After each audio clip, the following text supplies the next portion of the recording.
All right, welcome back to another explainer. Today we're unpacking something literally massive. We're talking a mind-bending cosmic clash pulled straight from the ancient texts of the Shiva Purana. It's a wildly fascinating story of divine conflict, cosmic balance, and, well, forgotten duties. We're going to see exactly how the universe itself was pushed to the absolute brink. Let's get right into it. Okay, let's dive into this. What could possibly drive the Preserver and the Destroyer into a devastating, unending war? I mean, normally, these two supreme forces are like the ultimate tag team, right? They operate in perfect divine harmony to maintain the whole cycle of existence. But the Shiva Purana lays out this terrifying event where they actually turn their immense powers against each other. And to understand why, we really have to look at the exact chain of events that basically shattered the peace of the entire cosmos. So, that brings us to phase one, chaos in the three worlds. And, the inciting incident here wasn't some external invasion. It actually came directly from within the divine ranks. The chain of events here was rapid and, honestly, devastating. First, Vishnu's demon sons just start tearing the three worlds apart.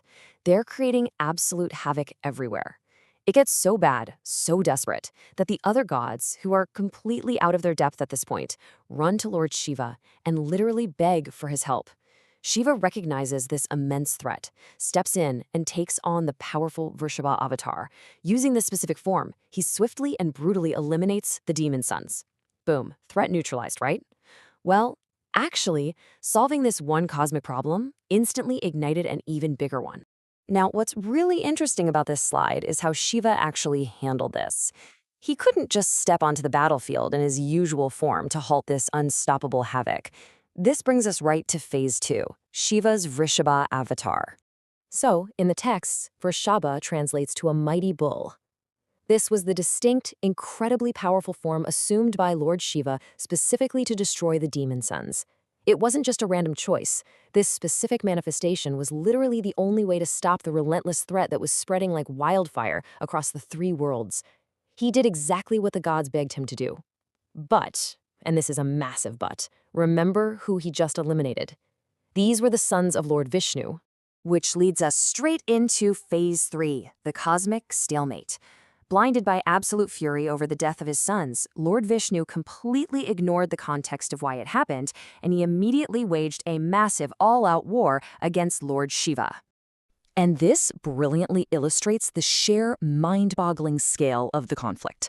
You've got Lord Shiva on one side, Lord Vishnu on the other, both supreme deities unleashing incredibly powerful weapons against each other, striking with literal universe-shaking force. And this unimaginable war didn't just last for a few days or weeks. It raged on for years. But the shocking reality? Zero victors. Absolutely none. Neither side could gain even an inch. They were two completely unstoppable forces locked in an eternal clash, a total, unbreakable deadlock. And because of that, Earth loses its balance. This was the terrifying cosmic consequence of their years-long war.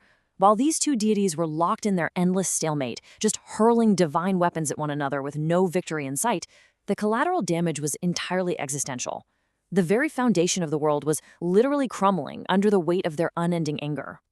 Obviously, an existential crisis like that requires a highly tactical intervention. Somebody had to step in. Welcome to phase four, restoring Earth's balance. So how is this whole thing actually resolved? Enter Lord Ganesha. He realized something incredibly profound. Lord Vishnu was acting completely out of character because of a mysterious boon, a boon that actually caused him to forget his core duties as the preserver. To save the Earth, Ganesha comes up with this tactical master plan. He deploys the Apsaras, the celestial nymphs, giving them a very specific mission. They had to use their celestial influence to break the hold of this mysterious boon, pull Vishnu back to his senses, and finally put an end to the terrifying war. And you know what? The strategy worked flawlessly. As the texts explicitly tell us, the Apsaras freed Lord Vishnu from that boon, and then this terrifying war ended. Just like that. By breaking the boon, the Apsaras restored his memory of his actual duties. The blinding rage finally subsided, the divine weapons ceased, and the war that was actively destroying the Earth's balance was brought to a peaceful close. As we wrap up this explainer, I want to leave you with this final thought, and it's a big one. If even a supreme deity can be blinded by a boon, totally lose his temper and completely forget his fundamental duty, well, how fragile is our own sense of balance? This story from the Shiva Purana isn't just an epic tale of cosmic warfare, it's a profound reflection on duty, memory, and those unseen forces that can just throw our entire world out of alignment. Thank you so much for joining me today. Keep questioning, keep learning, and I'll catch you in the next explainer.